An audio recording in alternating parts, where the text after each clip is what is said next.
You open this door with the key of imagination and step into a world where the only limitation is what you believe as we sit around the fire.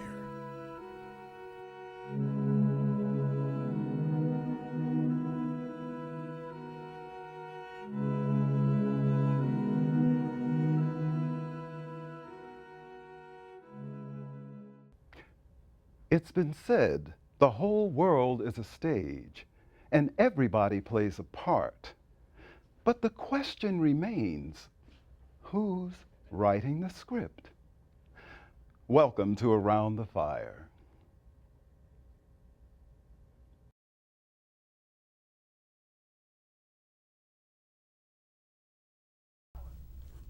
The bomber should have cleared the area of all rats. Go check out that building, and if you find any, you know what to do. Yes, Sergeant!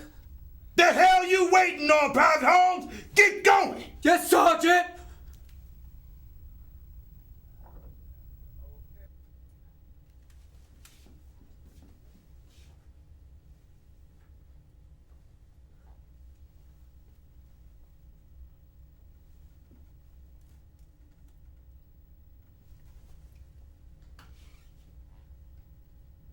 Don't move!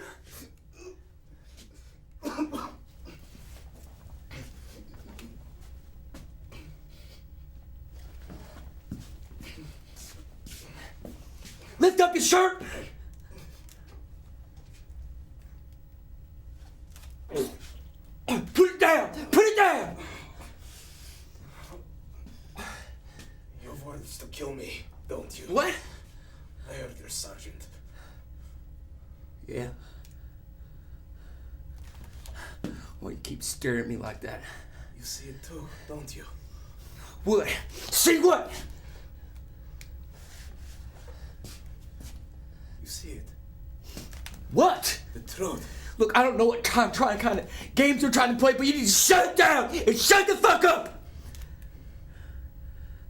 Stop!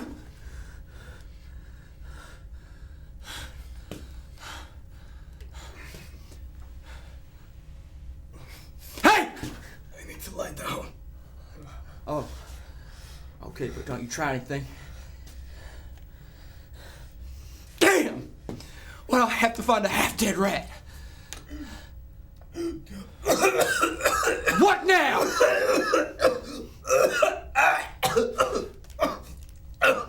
All right. Hey.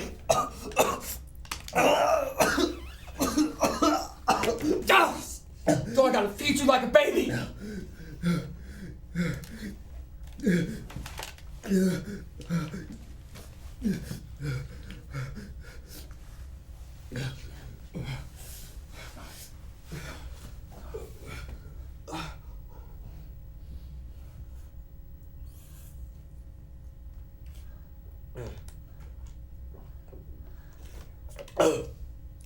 Thank you. Yeah. You can't! Sorry.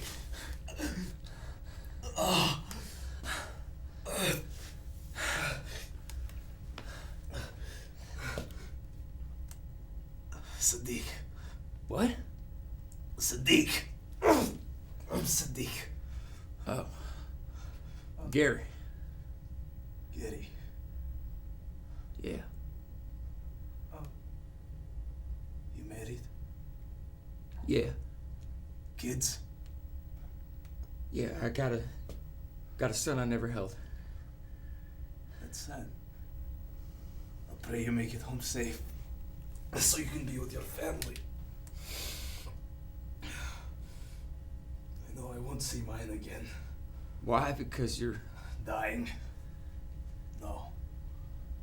You were killed in the drone attack. What? I don't get it. Your family was killed in the drone attack, and you're gonna pray for me? I don't get it, man. Because if that happened to my family, I'd come after you and everyone who looked like you, like white on rice. I know. I felt the same way. Until I saw the truth. What truth? What are you talking about? We're not enemies. What in the hell are you talking about? You're not making any damn sense. Do you hate me? What? Do you hate me? Hate you? I don't even know you. Yeah. And yet we're enemies. Okay. Okay, so if things were different and you saw me coming for you, you wouldn't try to kill me? Maybe. But why would you want to kill me? Because it's war, man. Kill or be killed. But what did I do to you that would make you want to kill me? What? Think about it. Well, nothing, I guess. But I know you see it. Don't be afraid of the truth. yeah, but I have a family to support. And what am I supposed to do when there's a war going on and someone will blow your head off just because you're on the other side? Say, hey, I'm Gary, what's your name? No. Just survive this as best you can. Knowing the truth. Yeah, well, I don't want to talk about this anymore.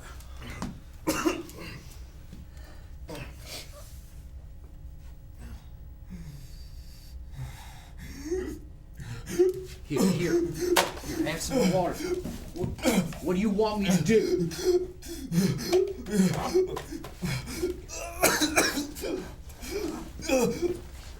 Don't leave!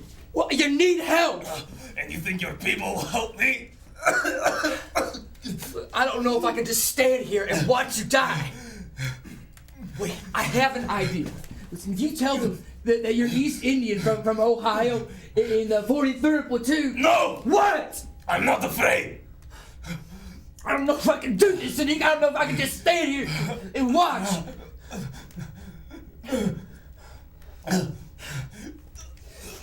Sergeant Riley! Sergeant Riley! Private Holmes! Yes, sir, I need a medic, sir! You hurt? No, sir, but there's this wounded soldier. He's hurt, sir, and he needs help. Is he one of ours? Yes, sir, he's part of the 43rd Platoon, sir. He's dying, sir. He needs help. Okay, stay with them, and I'll send for the medics. Yes, sir! Okay, Sadiq. When they get here, you don't say shit. You let me do the talking. Sadiq!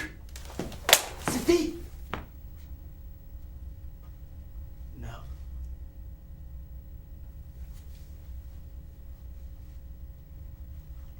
Oh, no.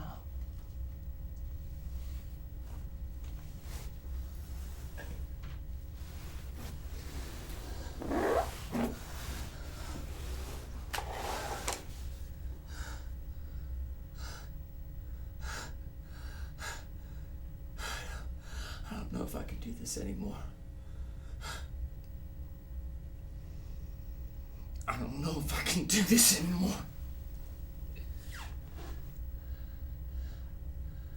Private Holmes! Private Holmes, where are you? I'm here, Sergeant! The medics are on the way. How's that soldier? Gone, Sergeant. He's gone.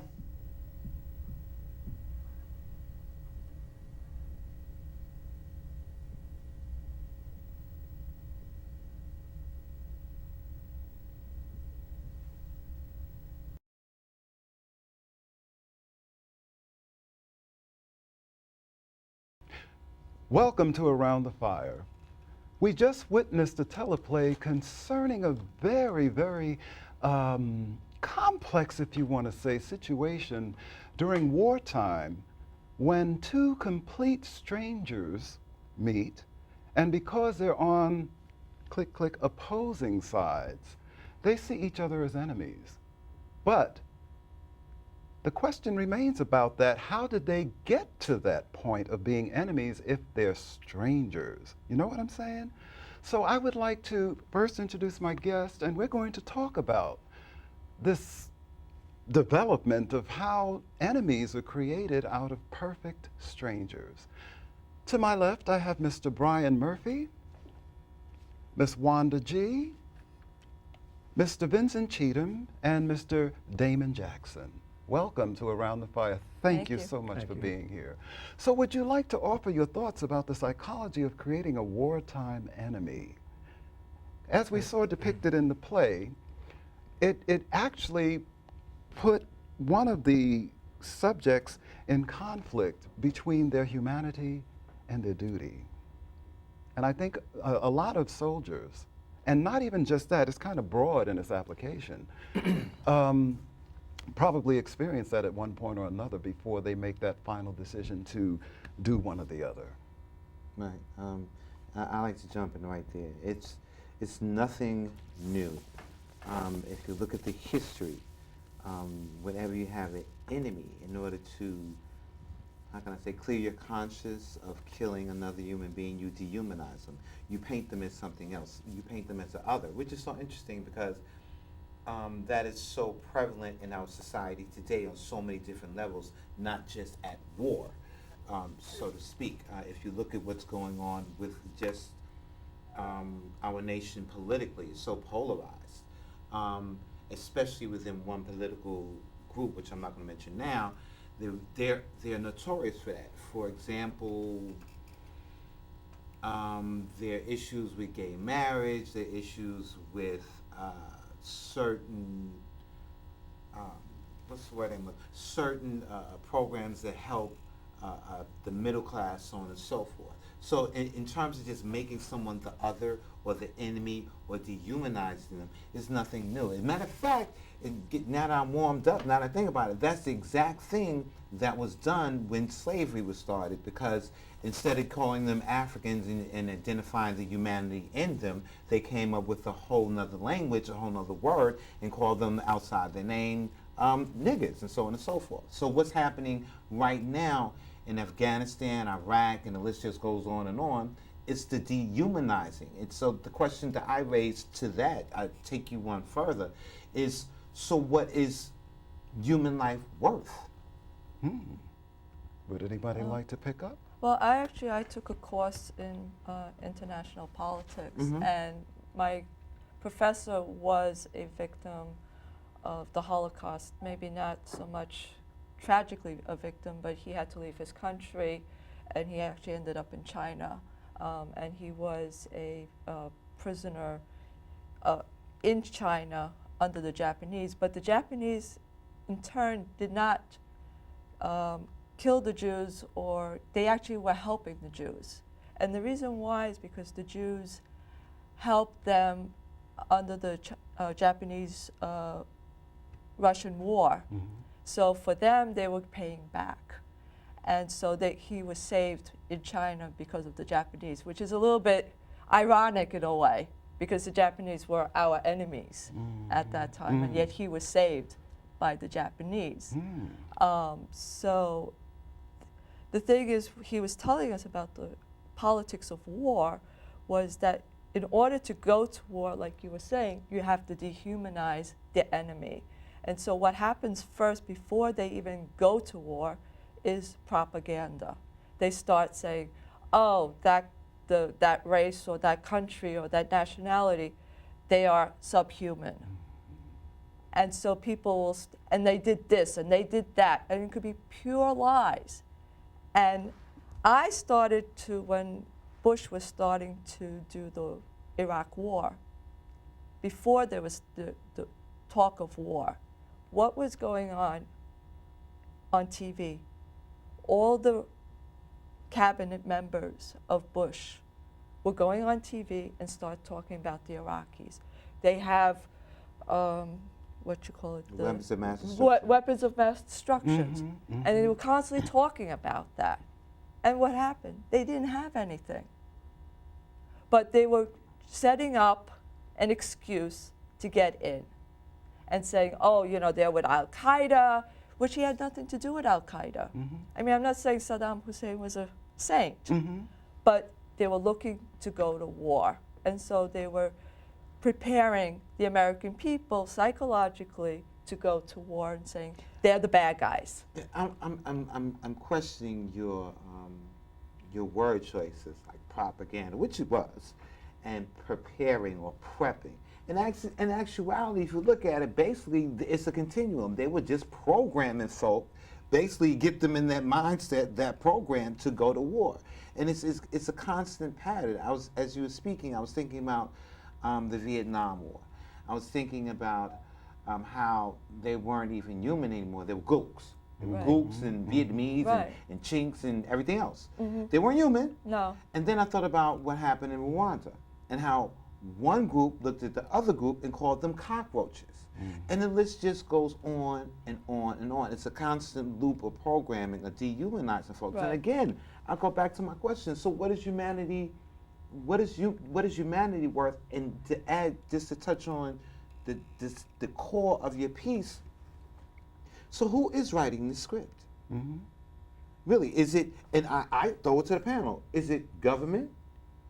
Is it corporations? Who is writing? Because obviously we're not writing the scripts. We're the victim thereof. We're the ones being programmed. So who's writing the script? Anybody? Well, I'd like to jump in on your thought about what is the human worth. Right. And what popped in my mind is no more than the idea they hold. No more than the idea you hold of yourself, or the idea that you're using to interpret your experience. Because that becomes a lens. It can become a lens in which you assess yourself or you assess the situation that you're in. Okay. So it's basically being able to take an objective look at what's motivating your behaviors. I think that's the space between between suggestion, and a lot of it has to do with the power of suggestion. Yes. A lot of our reality is based on the power of suggestion. We are so open without using that checkpoint called critical thought to take in information and actualize it. But we have to understand that information, the symbology that we use to communicate our thoughts and feelings, to motivate our behaviors, has a big, I would say, is directly connected to what's in formation as life. Information drives life. Like you said, propaganda. Correct. And I personally think that in the situation, especially during war, and when we're trying to use when divide and conquer politics is being used, Right.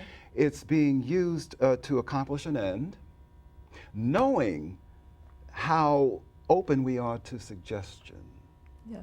knowing that we're not awakened enough. Is that the proper term to see, Jamie? But then, too, when you say suggestion and being open to ideas and influences, it goes hand in hand with your belief system.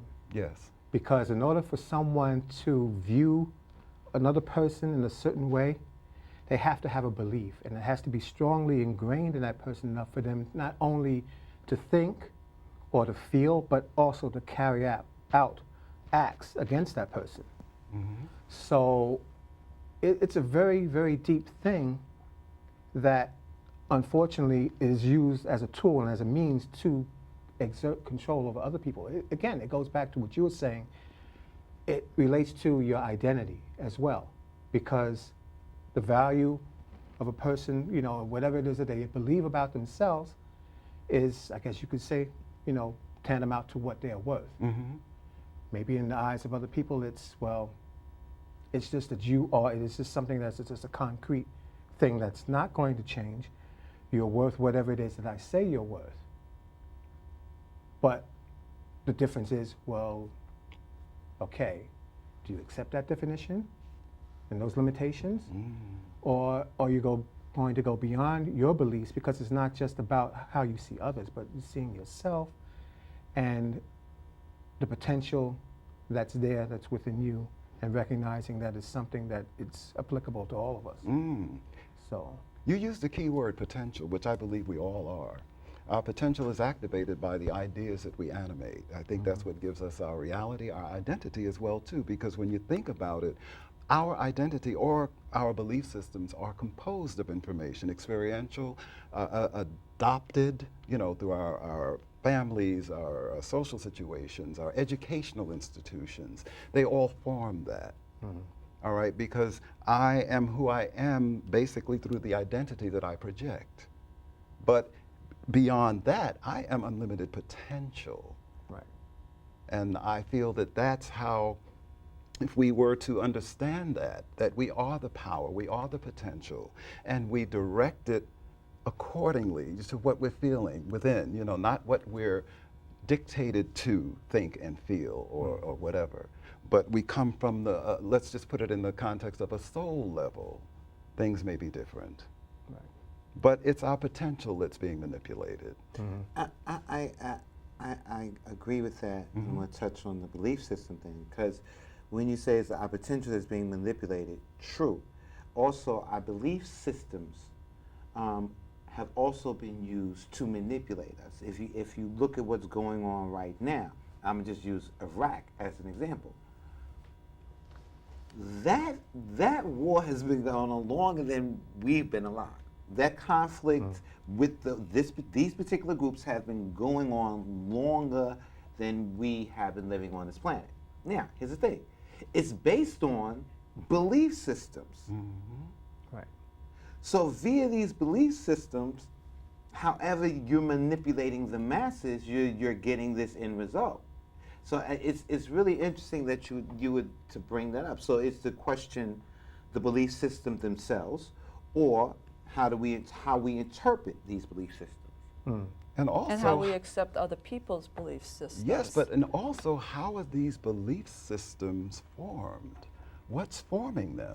Again, It comes who's from writing the something. script? Yeah. So the power of belief is something, it's extremely powerful. Right. Because you will act on what you believe. Right.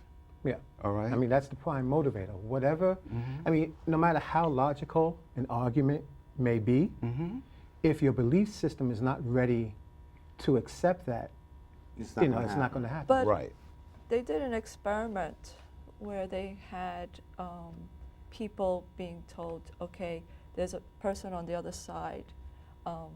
We want you to give them a little bit of electric shock. We're doing an experiment, and you want them to give them a little electric shock. And then while they're doing it, they start saying, give it stronger, it's not working, give it stronger. And the person's screaming on the other side. And so they're being told to do it. And they're like saying, well, maybe no, go ahead, do it, it's okay, do it. And they'll do it. And a lot of people after that experiment, there was nobody on the other side. It was pure tape recordings. Yes. But it was an experiment to see how far a person will go listening to orders. Yes. And they were saying it was That's okay. scary. It was okay. That's really, really scary. It was okay. That's scary. And it's sometimes it's also being told it's okay to do it takes away that morality and allows you to do it. Yeah. And survival. So sometimes even you could have the strongest belief system, but you could have somebody over you and saying, you got to do it, and you'll do it. Well, it's that the authority figure thing. Right. It's just like the Nazis in Germany, Right. who carried out, you know, these heinous acts. The reason or the justification is, well, I was just following orders. Right.